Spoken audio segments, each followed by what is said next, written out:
नमस्कार, रसस्वादमध्ये आपलं स्वागत आहे। आज आपण बघणार आहोत कोथिंबीरची वडी।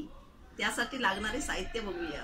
ही मीडियम एक जोडी कोथिंबीर स्वच्छ धुवून बारीक चिरून घेतलेली आहे। 300 ग्राम बेसन, 2 छोटे चमचे धना जिरा पावडर, 2 मोठे चमचे आलं लसूण कोथिंबीर आणि ह्यामध्ये थोडी हिरवी मिरची बारीक केलेली आहे। चवीपुरते मीठ, 2 मोठे चमचे लाल तिखट, अर्धा चमचा हळद, एक छोटा कांदा बारीक चिरलेला, मीठ, लाल तिखट, हळद, धना जिरा पावडर, कांदा, आलं लसूण पेस्ट, हे सगळं मिश्रण एकत्र करूया।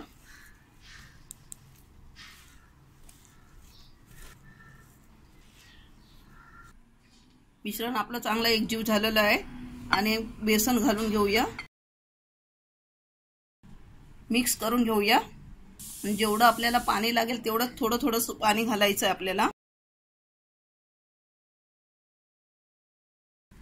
पीठ जरा घट्टट ठेवायचं आहे, एकदम पातळ करायचं नाहीये। मिश्रण आपलं चांगलं मिक्स करून झालेलं आहे। आपण जेवढं पाणी पहिल्यांदा वापरलं होतं साधारण 2 ते 3 चमचे, तर तेवढ्या पाण्यामध्येच हे पीठ चांगलं मिक्स झालेलं आहे आणि एवढं आपण हे घट्ट ठेवणार आहोत। प्लेटला आपण चांगलं तेल लावून घेतलेलं आहे आणि आता प्लेटमध्ये हे आपण असं थापून घेणार आहोत। एकदम जाड नाही, एकदम पातळ नाही, मीडियम मध्ये आपण थापून घेणार आहोत।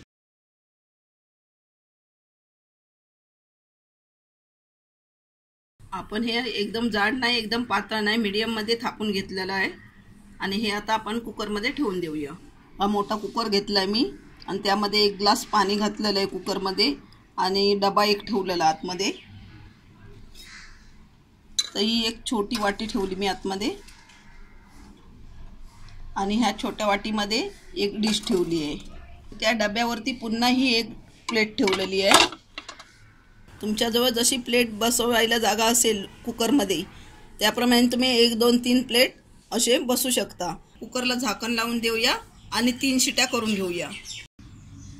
कुकरमधून काढल्यानंतर आपण एकदम थंड करून हे वडे घेतलेले आहेत आणि आता आपण हे कापूया।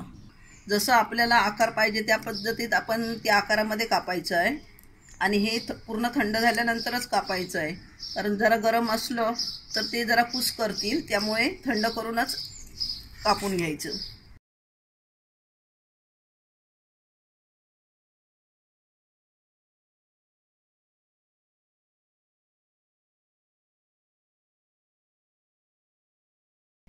तर अशी सुरी घालून एक एक असं उचलून घ्यायचं। कोथिंबीरीचे वडे आपल्या कापून झाले आहेत। मी ह्या आकारामध्ये कापले आहेत। तुम्हाला जसा आकार पाहिजे तशा पद्धतीत तुम्ही कापू शकता। आता आपण हे तळून घेऊया। तेल तापलं आहे, कोथिंबीरीची वडी आपण आता तळून घेऊया।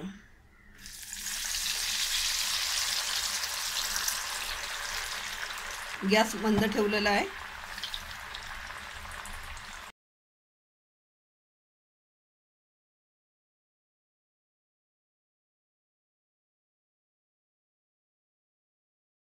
हे जास्त उशीर आपल्याला तळायचं नाही आहे, कारण हे चांगले शिजून घेतलेले आहेत। चांगले लालसर झाले आहेत। आता आपण हे काढून घेऊया।